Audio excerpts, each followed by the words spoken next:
kind of, I guess, reiterate on what I've been talking about for the longest. About I guess I'm saying this because there's a guy. Why the hell you on the wrong side of the damn road? Okay, construction. Anyway, they had this guy. There's a guy that called me not too long ago, a few minutes ago, as a sheriff trying to, deputy sheriff trying to serve him. Y'all know that deputy sheriffs are also process servers. So they'll try to, serve you. A lot of times people get a little intimidated when they see them, one of those guys in uniform at the front door. People automatically kind of get a little intimidated about that. But they're also process servers. So somebody trying to, he was, I guess he left something written on his card in the door like they generally do. And the guy was saying something, I guess something they written on the paperwork that he also left in the door, saying he was trying to serve him a legal writ is what he called it. And if you look up the definition of a writ is an order, some type of an order. And so he was like, he's avoiding being served. He don't want to be served. And this one of the reasons why I would never tell anybody to, avoid being served. That to run. We got to get out of the mentality of thinking that we need to run from an official when they're trying to serve you a paperwork, for whatever reason. And somebody's just trying to either make a claim against your estate, or that's pretty much what they're trying to contract with you. Trying to find a way to contract with you in some type of way. If it's not a warrant, then that's what it is. Bottom line, even if it's a warrant, it's still financial. Keep in mind, all crimes are commercial. So regardless of what they're trying to do, bottom line is they're trying to, you don't want to think that the name is you. The name written on the paperwork is your estate. It's the name on your estate. And got to get out of the mentality of thinking that the name, that legal name, that ins legis, that fiction is you. That is your estate. It's the Cestui Que Trust. And it's your job to defend it. It's your job to respond to it. Make sure that nobody's, just making claims against it, that's gonna, and it's not working toward, to benefit you. So that's what you got to keep in mind. If you see it from that angle, you won't be so, I guess, reluctant to be served. You don't want to be scared of, being served. We as men, we have to stop being afraid. Stop running from people. Stop running from people. Be willing to face people. Face them head on. Study. That way you can, you won't be so fearful, when you actually study the law. Study how contract law works. Stop following people all the time and understand what the laws are saying for yourself. The more you study, the more confident you become. The less fearful you are when you're dealing with, officials. You won't be as, because you know what the law says. I even had to check myself this morning. I was trying to file a petition with the probate court concerning the presumption of death.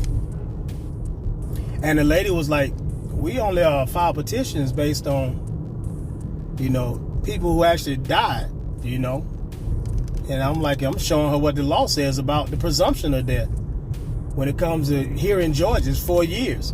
After 4 years, there's a presumption that takes place. Of course, they go through a process in order to get that order put in place. But I would not know how to, to obtain any order that says such. Except maybe through a FOIA request. I might find out through a FOIA request.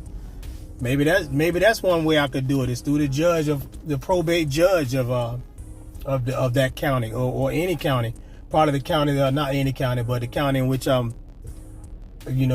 was born, or a county in which where I was last domiciled at, and contact them privately with a FOIA request, and find out if there's an order put in place and see if I could obtain a copy of it. And then maybe then I wouldn't have no problem filing a petition to rebut that order, to rebut that presumption.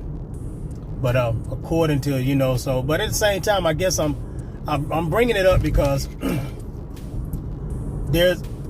I was reminded of that same feeling that most of y'all maybe have when it's court time. You gotta go to court. You gotta deal with these legal situations. That energy will raise up within you when you feel like how these people are gonna deal with this here. How they gonna see me? How they gonna they probably gonna laugh at me, try to look and see if I'm stupid. Like see you as you don't know what you're talking about. Let's keep in mind we're studying things that they were not trained to talk about. They were not trained to even know. We can't see all of them as gatekeepers. They're trained to do exactly what their job description is and nothing more. That's why a lot of times you have to get with CEOs, of the companies, the people, the higher ups, because only they would know that. The people that's lower, in the lower positions, in most cases they will not know.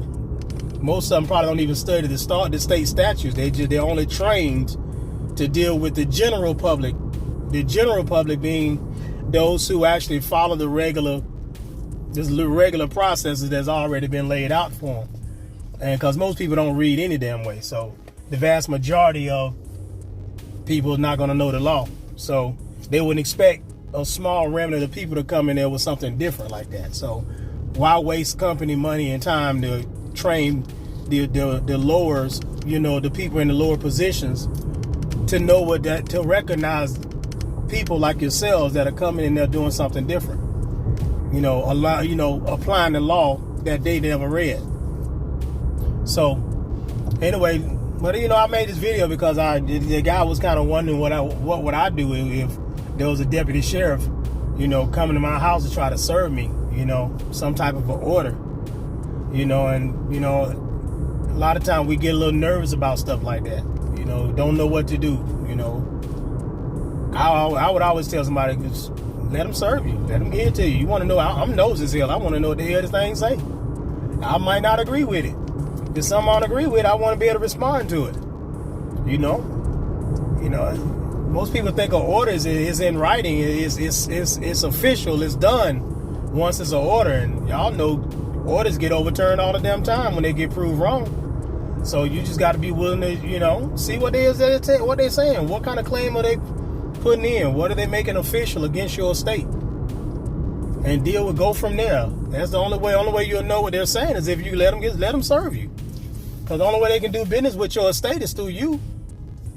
They can only do, business, with your ins legis, your legal fiction, your straw man, your cesticate trust. They can only do business with it through you. Legally, unless they're usurping authority. But, that's why they're serving you. So that's why I just kind of making this video to kind of throw that out there. And also give y'all an update of what happened when I went to probate court this morning. And so, why this chick walking around with no bra on? Lord have mercy. Anyway. Y'all don't pay me no damn attention. I pay attention to every goddamn thing. She just swinging goddamn titties just. But anyway, thing is, you just, just make sure, just stay studied up, y'all. Make sure you're always, looking up this stuff, making sure, the more you study, the more confident you become. You don't be nervous and scared to move on stuff, scared to get served. Never, that's the only way you'll know. Keep in mind that name is not you. It is your estate. It is the ins legis. It is the straw man, the cesticate trust, whatever you want to call it. It is all that.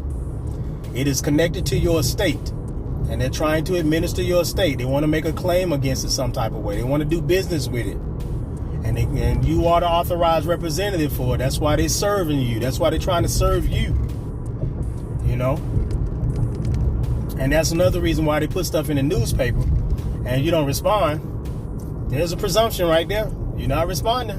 Haven't heard from you. We don't know who he is, where he is. So let's move forward with it. Keep that stuff in mind when you're trying to avoid being served. Okay? You don't want to you don't want to avoid being served. Let them jokers serve you. So that way you can respond and see what they're talking about. and respond accordingly. It's not official unless you just receive it and then you don't respond. You let them serve you and then you read it and then you don't do nothing about it, because now they got it documented that you've been served and you did not respond. But if you don't get served and they know you live there, they can easily put it in the newspaper, and then now it's service by publication. Maybe not a court order, but service by publication. Like maybe an official complaint. Yes, service by publication. You might get a court order here, you don't respond to it, and they trying to serve it to you. What if it's a garnishment order? You don't know nothing about it till your check come up short, because you refuse to get served. Then your check come up short at your job. Why the hell your damn check come up $2.67? Because you choose not to respond and they took all your shit. Because you didn't want to get served. You don't want to don't just bend over and don't run. Know what they're doing to you. Know what they're trying to do through your estate. And the only way they can do things is through your consent. Remember, all their power comes from the consent of the governed. Okay? And when you don't respond or you choose to run from them, you acquiesce into the treatment that you're going to get. So I always going to keep that in mind. So I'm going to go ahead and end it right there. And we'll get at y'all in the next video, okay? Got to go pick up my dad's meds. He's back home now, y'all. So I'll holler at y'all in the next video. Emrose signing out.